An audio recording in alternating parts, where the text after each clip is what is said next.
إن الحمد لله نحمده ونصلي على رسوله الكريم أما بعد أعوذ بالله السميع العليم من الشيطان الرجيم بسم الله الرحمن الرحيم أم حسبتم أن تدخلوا الجنة ولما يأتيكم مثل الذين خلوا من قبلكم مستهم البأساء والضراء وزلزلوا حتى يقول الرسول والذين آمنوا معه متى نصر الله ألا إن نصر الله قريب۔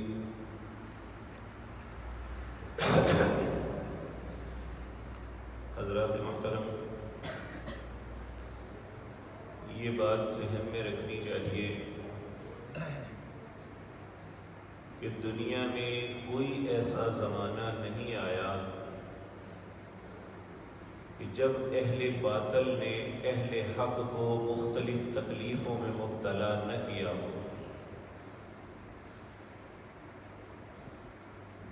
آپ آدم علیہ السلام کے بیٹوں سے شروع ہو جائیں، تاریخ عالم کا مطالعہ کرتے جائیں تو ہر جگہ آپ کو یہی نظر آئے گا کہ جو لوگ غلط ہیں، باطل پہ ہیں، حق کو قبول نہیں کرتے، وہ اہل حق کی بات کو رد تو کرتے ہی ہیں لیکن انہیں تکلیف اور اذیت میں مبتلا بھی کرتے ہیں۔ اور آج کے دور میں بھی آپ دیکھ لیں کہ دنیا کی کتنے ہی ممالک ہیں جہاں مسلمان سخت پریشانی اور اذیت کا شکار ہیں۔ فلسطین کو دیکھ لیں، کشمیر کو دیکھ لیں، برما کو دیکھ لیں، چیچنیا کو دیکھ لیں، الحاد القیاس دنیا میں جہاں بھی مسلمان کمزور ہیں، اہل باطل ان کے ساتھ سخت زیادتی کر رہے ہیں۔ اور نبی کریم صلی اللہ علیہ وسلم کے زمانے میں بھی ایسا ہوتا تھا۔ اس آیت کے متعلق جو میں نے آپ کے سامنے پڑھی ہے، یہ سورۃ بقرہ کی آیت نمبر 214 ہے۔ اس کے شان نزول کے متعلق کہتے ہیں کہ ایک صحابی تھے جن کا نام خباب بن ارد تھا۔ یہ ایک غلام تھے جو ایک لوہار تھا، لوہے کی چیزیں بناتا تھا، اس کے پاس یہ غلام تھا، اور روزانہ صبح سے لے کر شام تک اس کی بھٹی کو گرم کر کے، اس میں لوہا گرم کر کے مختلف چیزیں بنا کے اسے دیتے۔ اللہ کی شان، مکے میں انہوں نے رسول اللہ صلی اللہ علیہ وسلم کی بات سنی تو مسلمان ہو گئے۔ جب مسلمان ہوئے تو ان کا مالک کو بڑا غصہ آیا کہ یہ کیوں مسلمان ہوئے، اور انہیں واپس پلٹانے کے لیے بہت زیادہ اس نے ان پہ تکلیفیں اور اذیتیں انہیں دی، یہاں تک کہ آپ اس بات کا اندازہ اس سے لگا سکتے ہیں۔ ایک دن مدینہ منورہ میں انہوں نے قمیص اتاری ہوئی تھی اور بچے ان کی کمر کے اندر جو گڑھے پڑے ہوئے تھے نا، ان میں ہاتھ ڈال کے کھیل رہے تھے۔ جس طرح زمین کے اندر کچھ چھوٹے چھوٹے گڑھے کھودے ہوتے ہیں نا، اس طرح ان کی کمر کے اندر گڑھے تھے۔ ایک شخص نے دیکھا تو چیخ کے کہنے لگا، خباب یہ کیا؟ کہنے لگے بیٹھو میں تمہیں بتاتا ہوں۔ ایک دن میرا مالک اتنا غضبناک مجھ پہ ہوا کہ روزانہ مجھے کوئی نہ کوئی اذیتیں دیتا تھا۔ ایک دن جب صبح میں نے بھٹی کو گرم کیا تو پورے کوئلے جل کے سرخ ہو رہے تھے کہ اب کام شروع کرنا ہے۔ میرا مالک آیا، اس نے مجھے ہٹا کے کوئلے سارے کے سارے باہر نکال کے بکھیر دیے اور مجھے ان کوئلوں پہ لٹا کے میرے سینے پہ پتھر رکھ دیا کہ میں تڑپ بھی نہ سکوں۔ وہ کوئلے جو ہیں ان کی گرمی اور ان کی شدت سے میرے جسم کے اندر یہ گڑے پڑ گئے اور میرے جسم کی چربی اور خون نکل کے انہوں نے کولوں کو ٹھنڈا کیا، مگر نہ اسے مجھ پہ ترس نہیں آیا۔ یعنی اتنی سخت آزمائش میں یہ گزارا کر رہے تھے۔ اسی طرح آل یاسر کے متعلق آتا ہے، ان کی زوجہ محترمہ سیدہ سمیہ رضی اللہ تعالی عنہا جو اسلام کی سب سے پہلی شہیدہ تھی۔ ابو جہل خناس نے ان کی دونوں ٹانگوں کو رسے باندھ کے گھوڑوں کو باندھا اور دونوں گھوڑوں کو مختلف سمتوں میں کھڑا کر کے انہیں زور سے مار کے بھگا دیا، دونوں ٹانگیں چیر کے انہیں جو ہے نا شہید کر دیا۔ اور یہ ہمیشہ ہوتا ہے۔ ایک دن نبی کریم صلی اللہ علیہ وسلم بیت اللہ کے ساتھ ٹیک لگا کے بیٹھے ہوئے تھے۔ یہ خباب بن ارد آئے اور آگے کہنے لگے، یا رسول اللہ صلی اللہ علیہ وسلم، آپ ہمارے لیے دعا کیوں نہیں کرتے؟ ہمیں اتنی اذیتیں اور تکلیفیں دی جا رہی ہیں، آپ کیوں نہیں دعا کرتے؟ آپ نے انہیں کہا، خباب تمہیں کیا ہو گیا ہے؟ تمہیں علم نہیں ہے کہ تم سے پہلے لوگ بھی جنہوں نے ایمان کا دعویٰ کیا، ان کی قوموں نے ان کے ساتھ سلوک کیا تھا؟ پھر آپ نے فرمایا، لوہے کی کنگیاں لے کے ان کے جسموں پہ ان کے گوشت کو نوچ کے ہڈیوں سے الگ کر دیا جاتا ہے، اور لکڑی کے آرے پہ رکھ کے جس طرح دو ٹکڑے لکڑی کو کیا جاتا ہے، اس طرح آرے میں رکھ کے انسانوں کو دو ٹکڑے کر دیا جاتا تھا، لیکن انہوں نے اپنے ایمان سے پیچھے نہیں ہٹے تھے۔ تمہیں کیا ہو گیا ہے کہ تم جلد بازی کر رہے ہو؟ خباب، میں تمہیں بتاتا ہوں کہ ایک وقت ایسا آئے گا، بیت اللہ سے لے کر حضر موت تک وہاں سے ایک عورت چلے گی اور بیت اللہ کا حج کر کے واپس پلٹے گی اور رستے میں کوئی اسے ہاتھ لگانے والا نہیں ہوگا۔ تو اللہ رب العزت نے اس وقت یہ آیت اتاری، ام حسبتم ان تدخلوا الجنہ، تم کیا گمان کرتے ہو کہ جنت میں ویسے ہی چلے جاؤ گے؟ وَلَمَّا يَأْتِيكُمْ مَثَلُ الَّذِينَ خَلَوْا مِن قَبْلِكُمْ، جبکہ تم اپنے سے پہلے گزرے ہوئے لوگوں کی مثالیں تو اپنے سامنے رکھو۔ مَسَّتْهُمُ الْبَأْسَاءُ وَالضَّرَّاءُ، انہیں سخت قسم کی اذیتوں اور تکلیفوں میں مبتلا کیا گیا۔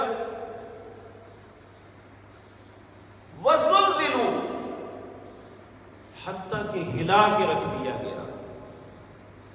حتیٰ یقول الرسول والذین آمنوا، یہاں تک کہ رسولوں نے اور اہل ایمان نے بے اختیار یعنی بے بس ہو کے کہا، متی نصر اللہ، اللہ بتا مدد تیری کب آئے گی؟ اللہ رب العزت فرماتے ہیں، الا خبردار رہو، ان نصر اللہ قریب، اللہ کی مدد بالکل قریب ہے۔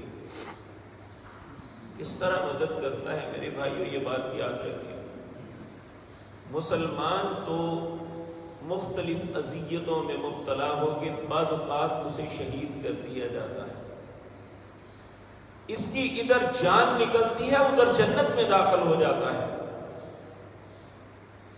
اللہ رب العزت نے سورۃ یاسین میں ایک شخص کا تذکرہ کیا جس کے متعلق ائمہ مفسرین کا خیال ہے کہ وہ ایک نجار تھا، ترخان،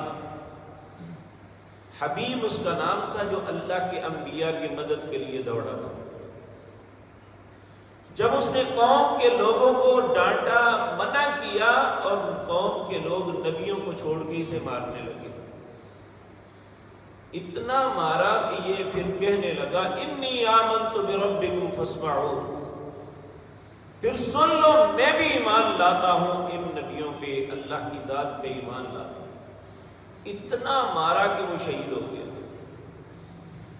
اللہ فرماتے ہیں قیل ادخل الجنہ، ادھر اس کی جان نکلی، اللہ نے اسے جنت میں داخل کر دیا۔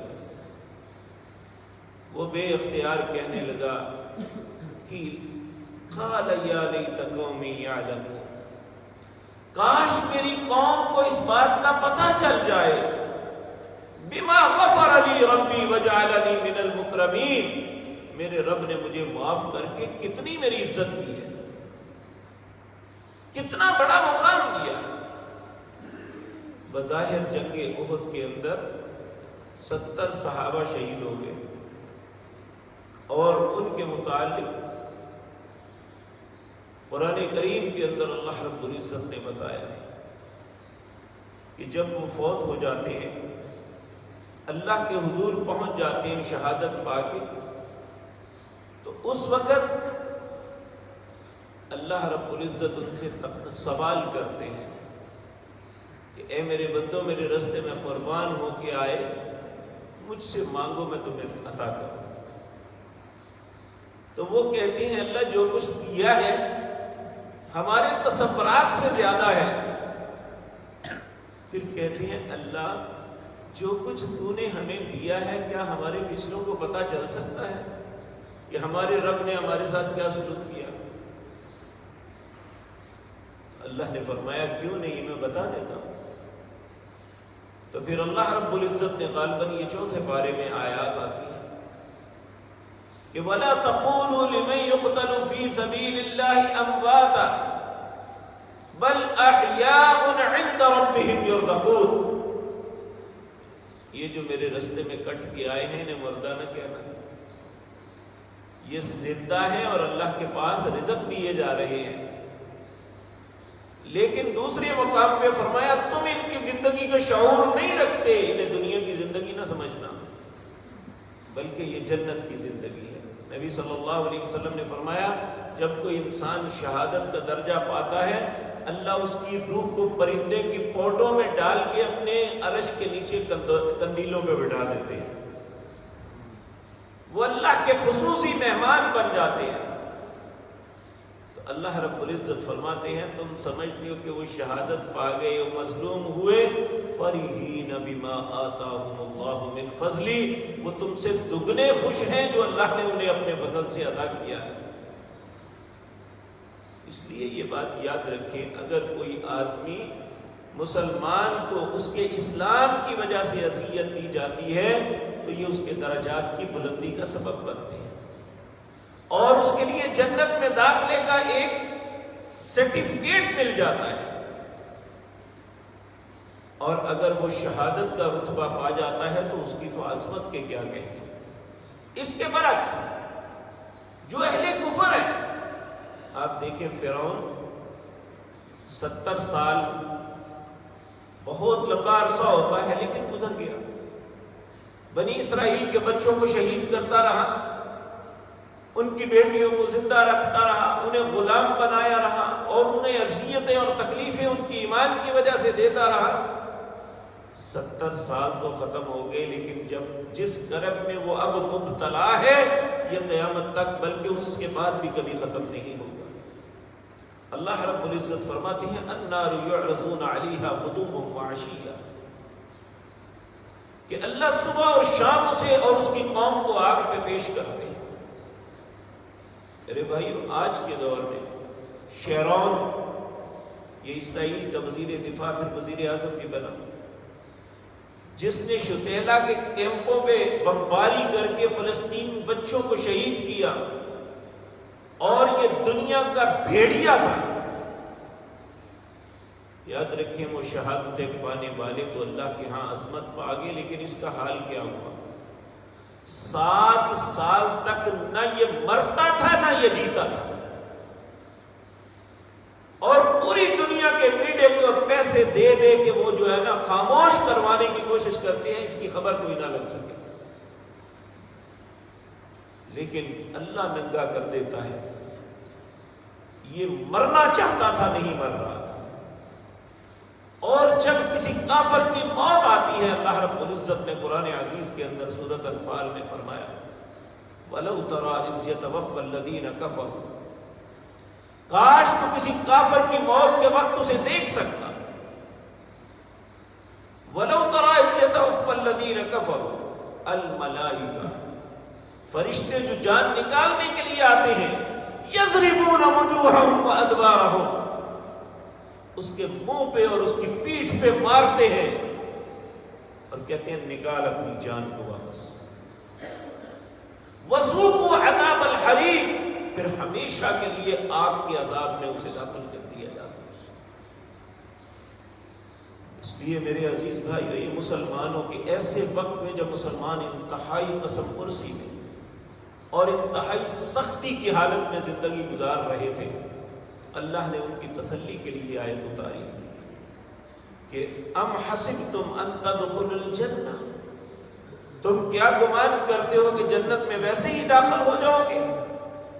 وَلَمَّا يَأْتِيكُمْ مَثَلُ الَّذِينَ خَلَوْا مِن قَبْلِكُمْ، جبکہ تمہارے پاس مثالیں آئی ہیں ان لوگوں کی جو تم سے پہلے گزر چکے، مَسَّتْهُمُ الْبَأْسَاءُ وَالضَّرَّاءُ، جنہیں سخت تکلیفوں اور اذیتوں میں مبتلا کیا گیا، وَزُلْزِلُوا، اور ہلا کے رکھ دیا گیا، حَتَّى يَقُولَ الرَّسُولُ، یہاں تک کہ رسولوں نے کہہ دیا متى نصر اللہ، والذین آمنوا، اور ایمانداروں نے بھی یہ کہا کہ اللہ کی مدد کب آئے گی؟ اللہ فرماتے ہیں الا، خبردار رہو، ان نصر اللہ قریب، اللہ کی مدد بہت قریب ہے۔ تو یہ باتیں مجھے اور آپ کو بھی سمجھنی چاہیے۔ بعض اوقات ہم اپنی مجلسوں میں کہہ دیتے ہیں لو جی مسلمان ہونا ہی جرم ہو گیا۔ ہاں یہ جرم ہے، کفار کی نظر میں یہ جرم ہے اور وہ اس جرم کی سزا دیتے ہیں، لیکن ہمارا رب اس جرم کی جزا دیتا ہے، اس کا اچھا بدلہ دیتا ہے۔ تو ہمیں ان باتوں پہ دل برداشتہ نہیں ہونا چاہیے۔ یہ کفار کی ریت رہی ہے اور اس کے مقابلے میں اللہ رب العزت ان لوگوں کے درجات کو بلند کرتے ہیں، اور ایک مقام پہ فرمایا لا يستوي القاعدون من المؤمنین غیر اولی الضرر والمجاہدون فی سبیل اللہ، یہ جو لوگ اپنے گھروں میں بیٹھے، آرام سے بیٹھے، جنہیں کوئی اذیت کوئی تکلیف نہیں پہنچی، یہ ان کے برابر کبھی نہیں ہو سکتے جنہیں اللہ کے راستے میں تکلیفیں پہنچی، مصیبتوں میں مبتلا کر دیے گئے، یعنی وہ ہم سے بہتر ہیں، اللہ کی نظر میں وہ ہم سے بہتر ہیں۔ تو ہم سمجھتے ہیں کہ وہ بڑے مظلوم ہیں اور ہم بڑے اچھی زندگی بسر کر رہے ہیں، اللہ کے نزدیک وہ لوگ بہتر ہیں۔ اے اللہ، آزمائش کو مانگنا نہیں چاہیے، اے اللہ ہمیں آزمائشوں سے بچا کے رکھنا۔ تو اگر اسلام کے نام پہ کوئی کسی وقت مصیبت آتی ہے تو استقامت کے ساتھ اس مصیبت کو صبر کے ساتھ جو ہے وہاں پہ اپنے آپ کو مستقل ایمان پر رکھنا، یہ اللہ کی خوشنودی کی علامت ہے۔ اللہ ہمیں ایمان پہ زندہ رکھے اور اسی پہ موت نصیب فرمائے۔ اقول قولی ھذا واستغفر